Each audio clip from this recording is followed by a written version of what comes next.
Boa tarde. A gente continua os nossos estudos de filosofia e a gente adentra agora na chamada estética, ou alguns também vão chamar de filosofia da arte. Ela trata do belo e de seus desdobramentos. Parece uma coisa simples, mas uma barata morta. O que dá mais ênfase e a pessoa se sente mais prestigiosa ou prestigiada? Matando uma barata ou matando uma bela borboleta? Perceba que a arte, a ideia de beleza, também gera comportamentos. Entendem? Tem perguntas nesse conteúdo. Por exemplo, o belo é objetivo ou ele é subjetivo? Cada um tem sua noção, todos têm uma noção comum. Qual o poder da propaganda? Como a arte pode decidir e influenciar? A beleza ajuda a conseguir emprego? Como a sociedade dita o que é belo? O que é o belo? Tratamos aqui, pois, da estética, a ciência filosófica do belo e da arte. A poiese, que nós já falamos, dentro das categorizações que Aristóteles faz do conhecimento, se refere à criação humana, toda produção humana. Está intimamente relacionada aqui. Pintura, artesanato, literatura, etc. Só que, infelizmente, a gente reduziu a ideia de poiese como esse fazer que transforma o homem e o mundo apenas em poesia. A estética em Platão. Para ele, a arte é apenas cópia. Poiese, para ele, é mimese, imitação da realidade. O artista é um imitador, um simulador. A arte, para ele, é vista como simulacro. O artista é um imitador e, como tal, não possui nem apresenta um conhecimento aprofundado. Ele retrata aparências. E isso explica pelo fato do próprio conhecimento na mente humana de ser cópia do mundo inteligível, uma representação do plano das ideias. Logo, a arte não manifesta ou reflete as virtudes e valores, e nem mesmo o bem. Pelo contrário, por ser imitação, simulacro, mimese, ela deixa a mente preguiçosa. Por exemplo, o fato da mobilidade como uma calculadora deixa a mente, que não precisa mais se exercitar para compreender o cálculo, preguiçosa. Além disso, ele alega que a arte alimenta as paixões e corrompe a educação. Ele tolerava, perceba que essa palavra tolerava os artesãos, assim mesmo pela utilidade das obras dele, não pelo valor. Ele não tolerava a arte dos atores, pintores, poetas, autores de peças, epopeias, etc. Justamente porque era cópia de cópia. Para ele, o ideal de beleza, o belo, era objetivo. Todo mundo tinha uma noção comum, perfaz a todos de um mesmo modo. Por quê? Porque ele não se encontrava no sensível, na experiência.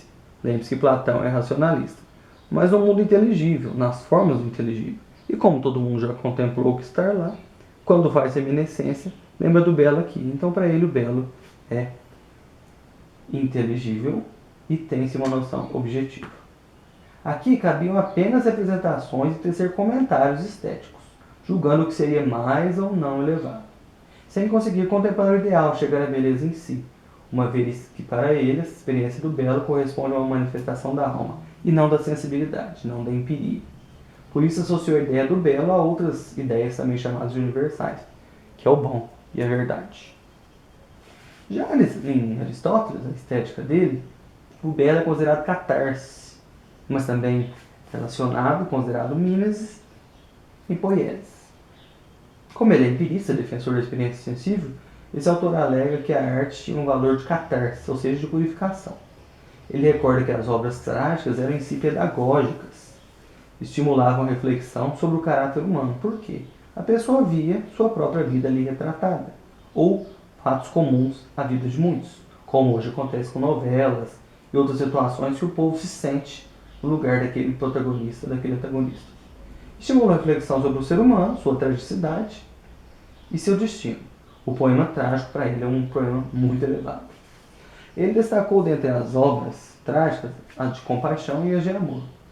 Para ele, o poeta não criava um pensamento racional por meio disso. O poeta não criticava, não criticava, não atrapalhava, não causava dano. E muito menos atrapalhava o processo cognitivo por meio da sua encenação, da ridicularização, dos caricatos, das brincadeiras. Pelo contrário, ele criticava assim as condutas erradas e morais, ou seja, do ethos, do costume, que atrapalhavam a sociedade. Então era positivo e pedagógico. Em sua obra poética, ele apresenta Mimeses levando em conta a poesia épica do herói. Nessa perspectiva, o humano tem uma faculdade de imitar a natureza no sentido positivo. O que é dele, como um microcosmo, como retrato do universo, é retratado para o macrocosmo e vice-versa. O homem tem em si todos os componentes do universo e mostra a outros homens por meio da arte, e também o universo se manifesta a partir de um único homem. A Mimeses produz obras criativas e não cópias, como dizia Platão. Ela melhora ou piora modelos reais e a partir deles nos ensina. O Estagirita, filósofo Aristóteles, valoriza sobremaneira a poesia em sua forma ideal, em razão da mimesis como um processo de educação. Então a poesia, como eu já disse, tem um caráter pedagógico. Assim a poesia seria mais filosófica do que a história. Por quê? Porque a filosofia trata do todo, do universalmente humano, enquanto a história trata de cortes epistemológicos. Já no Iluminismo, esse período anticlerical, fé na razão, crença na ciência, sobremaneira, nós vamos falar de Rousseau e do Schiller. A arte, aos poucos, foi adotando novas formas, expressões, técnicas e linguagens. E foi se afastando daquele compromisso com a verdade, com o retrato fiel. Então, isso gerou mais impasse do que na relação Platão-Aristóteles, que ele já criticava esse simulacro, esse mais esconder do que revelar. Nesse cenário, Jean-Jacques Rousseau criticou as cortes e os fidalgos europeus que utilizaram a contemplação da arte, a ciência e até mesmo a filosofia só como ostentação. Assistiam para mostrar que podiam. A arte separava ao invés de unir classes. Nesta afirmação, a arte e a ciência aparecem como frutos do luxo. E o real compromisso da arte é não ter compromisso. Se ela tem um compromisso com o luxo, ela deixa uma parte de lado. E se a arte não serve para totalizar, muito menos ela deve restringir. O resultado é a sobreposição das aparências à verdade, ou seja, revela-se muito pouco e esconde-se muito. Uma hipocrisia frente à virtude. Ele, Rousseau, até aceitava os gênios, mas criticava a desigualdade gerada pelo excessivo enaltecimento de talentos individuais. Ele apresentou o mito do bom selvagem. A gente vê muito isso em política. O homem no estado de natureza, anterior às instituições. E nesse estágio, antes do período que a gente chama de sociedade civil, a partir de um pacto, até então o homem não vivia na coletividade por meio da prática política formal. Era um homem num estado de natureza, natural, bom por natureza.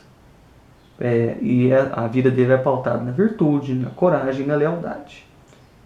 Mas a sociedade o corrompeu. Daí a famosa frase dele, o homem por natureza é bom, a sociedade o corrompe. A cultura e os estudos foram responsáveis por promover o individualismo, a covardia e a vaidade. Quanto mais ele adentrou em sociedade, mais ele se subjetivou, voltou para dentro de si mesmo. Ficou prepotente.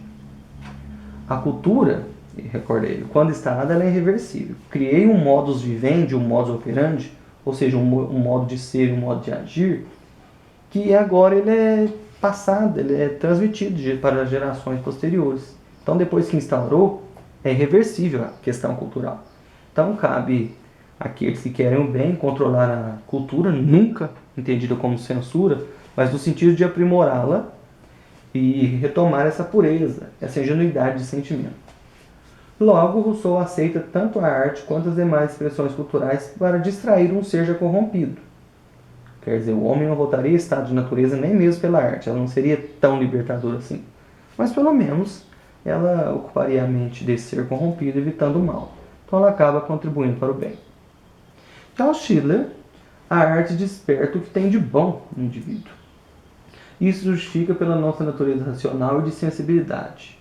É necessário cultivar a beleza para ampliar a bondade. Atualizando para os dias de hoje, a gente vê aí, não me recordo quem diz, que numa sociedade sem acesso à cultura, a violência se torna espetáculo. Quando a pessoa não pode fruir da cultura, da arte, da estética, do humano mostrando o humano, da capacidade de desfrutar daquele momento, de se alimentar da cultura, extrair a informação por trás dela, divertir-se, usar o lúdico sadio, chamado ócio positivo e construtivo, a violência vira espetáculo. A gente banaliza o incomum e quer torná-lo comum. O belo é um caminho para a liberdade, segundo ele, porque ele unifica a razão e a alegria, o dever e o prazer. Então, a expressão de beleza é muito edificante. Para ele, a arte é lúdica. gera jogos de imaginação criativa, contempla o belo. Assim, mesmo sem poder romper com os valores morais, as pessoas, pela liberdade estética, criam e recriam formas da matéria. Ou seja, a pessoa, a cada momento que produz arte, propõe um novo olhar sobre o mundo, propõe um novo jeito de ver a realidade. Ele critica a ruptura entre razão e sensibilidade, entendeu? Muita gente fica com essa coisa de fulano de humanas, fulano de exatas. Ele diz que não, a arte provoca uma reunião, é pela arte que se une a racionalidade, a empiria e a sensibilidade. A beleza mal utilizada cria o reino das aparências e paixões, úteis ao mercado, à venda, ao comércio. Já a arte devia gerar uma educação estética para promover o ser humano, unir o que ele tem de razão, filtrado pela emoção. Não podemos deixar de falar, nesse primeiro momento das aulas de estética, sobre o Kant. Ele afirma que o belo é o que agrada universalmente, sem depender do interesse ou de um conceito. A gente não explica, a gente desfruta. O belo agrada universalmente, afinal, nossa estrutura cognitiva é constituída de formas puras de sensibilidade, de entendimento. Por isso são comuns. Todo mundo faz o mesmo processo cognitivo para captar algo. O prazer gerado não depende da utilidade ou da finalidade do objeto, nem mesmo da compreensão. O compromisso da arte aqui é não ter compromisso. Ela em si será bela ou não. O Kant entende que o julgamento de algo como belo, fazer um juízo de gosto sobre aquilo, é estético, não é teórico. Ele deve ser pautado na sensibilidade de quem observa e não no conceito, naquilo que o autor quer dizer, pura e simplesmente explicado. As explicações do autor sobre a obra não vão traduzi-la a termo para o visitante e nem por isso deixarão ela de ser uma bela obra.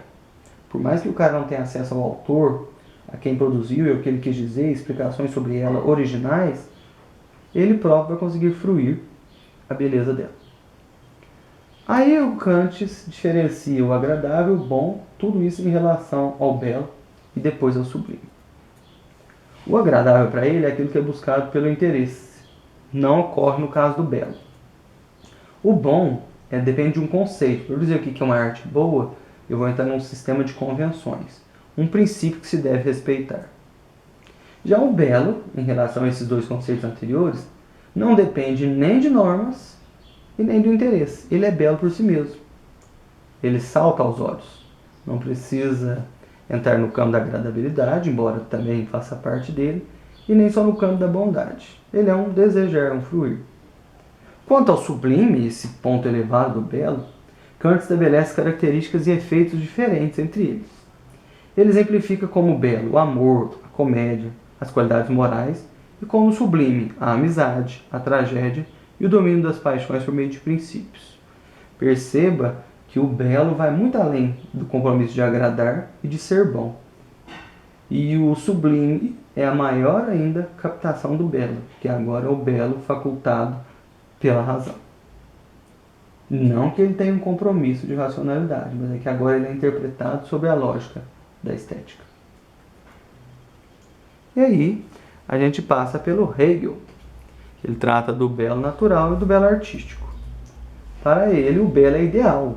Ele faz parte de um plano maior. As diferenças entre o que é belo e o que não é dependem do que ele chama de evolução do espírito, o intelecto e uma consciência. Para ele, o belo artístico feito pelo homem é superior ao belo natural, porque é o homem transformando a si mesmo e ao meio. Portanto, tem mais durabilidade. É uma produção da razão humana. Por ser durável e traduzir aos outros o ser do ser humano, ou seja, o homem diz a si, sem necessariamente fazer isso de modo explícito. Valoriza as obras de arte, pois cada uma a seu modo representam de modo concreto aquilo que agita a alma humana, ou seja, a arte move sem palavras aquilo que nas palavras ela se esgota. As obras de arte são agentes dialéticos, ou seja, tese, antítese e síntese, afirmação, negação, síntese, muitas vezes síntese de contrários. Ela concilia contrários. Por exemplo, ela concilia liberdade e necessidade, pelo fato de lidarem com possibilidades de criação e também com os limites. Ela concilia o universal e o particular, ela, pela correspondência de um ideal, mesmo sendo elaboradas por um indivíduo, o indivíduo retrata o todo, e o todo retrata o indivíduo. O racional e o sensível, em razão de suas relações com o pensamento, mas também com a sensação. E aí, as fontes da nossa pesquisa. Por hoje é só, pessoal.